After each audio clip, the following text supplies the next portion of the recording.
The killing of demon Trinavrata. From the beginning of his childhood, Krishna performed such wonderful pastimes one after another that kept Mother Yashoda and all inhabitants of Braj in a state of great astonishment. Simply by hearing of these activities, the dirty things in one's mind immediately vanish. Generally, we are reluctant to hear about the activities of Lord, but Krishna's childhood pastimes are so attractive that they are automatically pleasing to the mind and ear. Thus, one's attachment for hearing about material things, which is the root cause of material existence, vanishes. When baby Krishna was propping up his body attempting to rise and turn around, it was time to observe the Utthan ceremony. This is also the time when the child is supposed to leave the house for the first time. Just after Krishna became 3 months old, Mother Yashoda celebrated this ceremony with the other neighborhood women. On that day, the moon was in constellation Rohini. The Brahmanas were invited. While they chanted the Vedic mantras, professional musicians also took part so that it became a great festival. After nicely bathing child Krishna, Mother Yashoda gave the Brahmanas food grains and other eatables as well as cows and flower garlands. Thereafter, when Mother Yashoda saw that her child was feeling sleepy, she placed him beneath a household handcart, which was located in a corner of the courtyard and was loaded with heavy utensils. Mother Yashoda lay with her child until he was sleeping peacefully, and then she got up to receive her guest.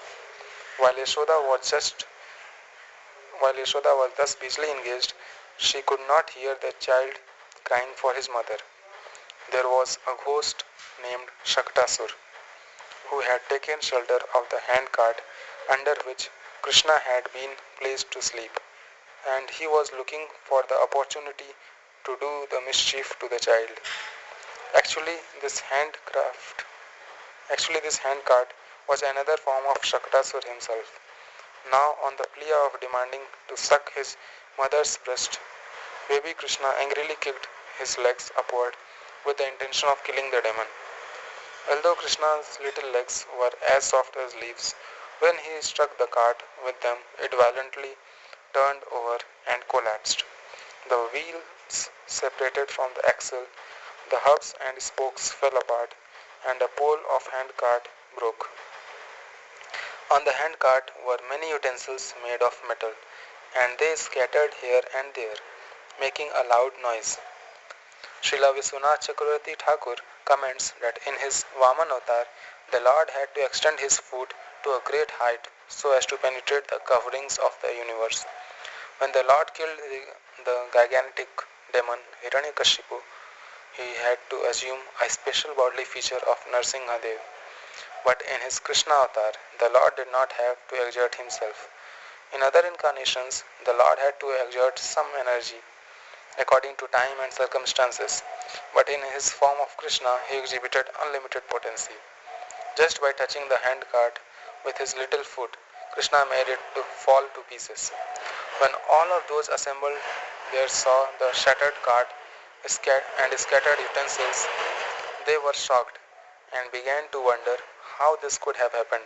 While moving about, they tried to ascertain some cause of handcart collapse, but not. They thought it must have been the work of some demon or else an evil planet. At this time, some of the children claimed that crying baby Krishna had smashed the cart. They said that as soon as Krishna kicked the wheel, the whole cart collapsed.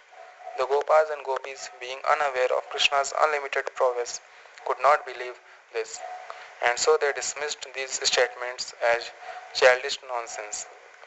Fearing that some evil planet had attacked Krishna, Mother Yashoda quickly picked up her crying child and allowed him to suck her breast. Then she called for the learned Brahmanas to chant Vedic mantras and perform an auspicious ceremony. After the strong cowherd men reassembled the cart and along with its contents as before, Nand Maharaj soberly took Krishna upon his lap and invited the Brahmanas to perform a fire sacrifice to appease the evil planet. When Brahmanas are free from envy, untruthfulness, unnecessary pride, grudges, disturbances caused by the opulence of others, and false prestige, their blessings never go in vain. While the Brahmanas were chanting the Vedic mantras, Nanda Maharaj bathed his son with water that was mixed with herbs. Finally, when the sacrifice was completed, he sumptuously fed all of the Brahmanas with first-class food. After this, Maharaj Nand gave the Brahmanas many cows that were fully decorated with garments, flower garlands, and gold necklaces. Upon receiving these cows, the Brahmanas bestowed ample blessings upon Nand Maharaj's entire family and especially upon Krishna. All of these Brahmanas were yogis, endowing with all mystic powers, and thus their blessings were never fruitless. One day, 1 year after the Lord's appearance, Mother Yashoda was playing with baby Krishna on her lap, lifting him up and then making him seem to fall, so that he laughed.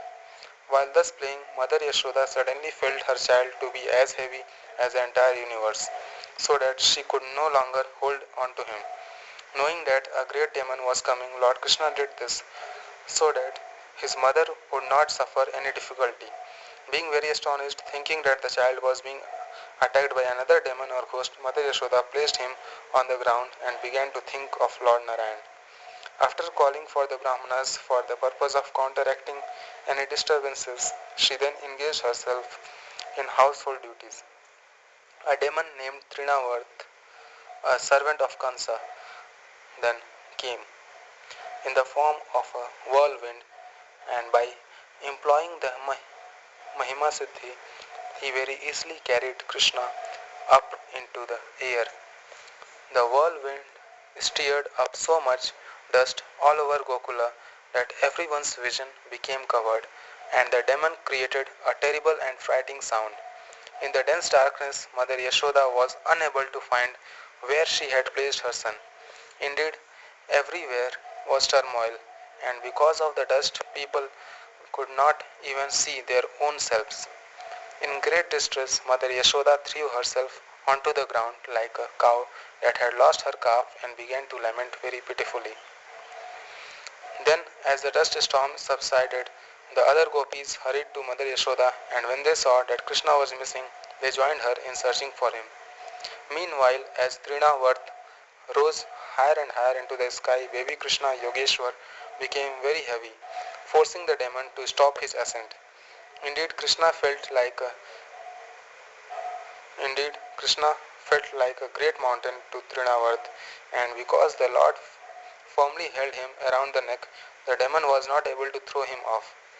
At this moment, Trinavrata began to consider Krishna to be some very wonderful kind of being. Then, as Krishna continued grasping him by the throat, Trinavrata choked, being unable to make any sound, move, move his limbs. With his eyes popping out, the demon lost his life and fell, along with the child Krishna, down to the ground of Braj. While the gopis were crying due to Krishna's absence, they saw Trinavrata land upon a big slab of stone that smashed his limbs. And so they quickly ran and picked up Krishna, who was happily playing on the demon's broad chest. The gopis delivered child Krishna to the arms of Mother Yashoda, and because he was unhurt and free of all danger, the cowherd men and women were extremely happy. Nand Maharaj then told the others, "We must have previously performed austerities for a long time, worshipped the Supreme Personality of Godhead, performed a lot of public service and given much in charity. As a result of all of this, our Krishna has returned to give us happiness." Indeed, because of all the astonishing things that were happening, Nand Maharaj again and again remembered the advice that Vasudeva had given him in Mathura. One day thereafter, the mother Yashoda took Krishna upon her lap and fed him from her breast. As she touched him and gazed at his beautiful, brilliantly smiling face, the child yawned. With great astonishment, Mother Yashoda saw within baby Krishna's mouth in the entire sky. She saw the heavenly planets, the sun and the moon, and she saw the earth with its seas, islands, mountains, rivers, forests, and all kinds of living entities moving and non-moving. By the arrangement of Yog Maya, Mother Yashoda regarded Krishna as an ordinary child. But just to show her what kind of child she had on her lap, Krishna took this opportunity to exhibit the Virat Roop, universal form.